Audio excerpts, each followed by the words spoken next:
ফের মাওবাদী পোস্টার ঘিরে উত্তেজনা। এবার পুরুলিয়ার বান্দোয়ান থানার যোশপুর এলাকায় পড়ল পোস্টার। যোশপুরে তৃণমূল দলীয় কার্যালয়ের বাইরে এবং যোশপুর প্রাথমিক বিদ্যালয়ের দেওয়ালে একাধিক মাওবাদী নামাঙ্কিত পোস্টার। সাদা কাগজের উপর লাল কালিতে লেখা পোস্টার, একাধিক ব্যক্তির নাম উল্লেখ রয়েছে। কথা বলবো, আমাদের সঙ্গে ফোন লাইনে রয়েছে প্রতিনিধি শওকত আলী। শওকত, পোস্টারে ঠিক কি লেখা রয়েছে?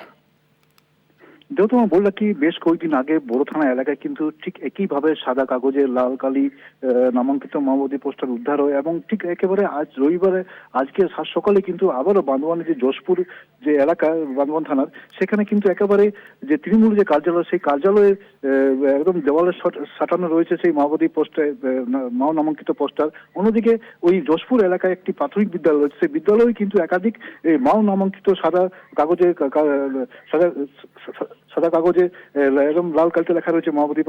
সেই পোস্টারে পরিষ্কারভাবে লেখা রয়েছে যে এবারও মাওবাদীদের খেলা হবে। অর্থাৎ আমরা দেখেছিলাম কয়েকদিন আগে কিন্তু যে মাওবাদী পোস্টার উদ্ধার হয়েছিল বড় থানা এলাকায়, সেখানে কিন্তু সেই মাও নামাঙ্কিত পোস্টার লেখা ছিল যে এবার মাওবাদীদের খেলা হবে। ঠিক আজকে যে যোশপুর এলাকায় বান্দোয়ানে যেখানে এই মাওবাদী নামাঙ্কিত একাধিক পোস্টার উদ্ধার হয়, সেই পোস্টার কিন্তু একইভাবে লেখা রয়েছে যে এবার মাওবাদীদের খেলা হবে এবং সেই পোস্টার দেখা যাচ্ছে একাধিক তৃণমূল নেতৃত্ব অর্থাৎ তৃণমূল যে স্থানীয় নেতা তাদের বিরুদ্ধে কিন্তু একাধিক নাম রয়েছে সেই লিস্টে, সেই মাও নামাঙ্কিত পোস্টার। এবং সেখানে পরিষ্কার ভাবে সেই মাও নামাঙ্কিত পোস্টার লেখা রয়েছে যে একাধিক এই যে সমস্ত নেতাদের নাম রয়েছে মাও নামাঙ্কিত পোস্টারে, তাদের বিরুদ্ধে কিন্তু একাধিক অভিযোগ রয়েছে। কখনো দেখা যাচ্ছে যে পিএম এর যে পিএম আবাস যোজনা যে বাড়ি দেওয়া হচ্ছে সেখানে নাকি দুর্নীতি করা হচ্ছে, আবার কাউকে মির্জাফর বলে সেই পোস্টারের মধ্যে উল্লেখিত রয়েছে।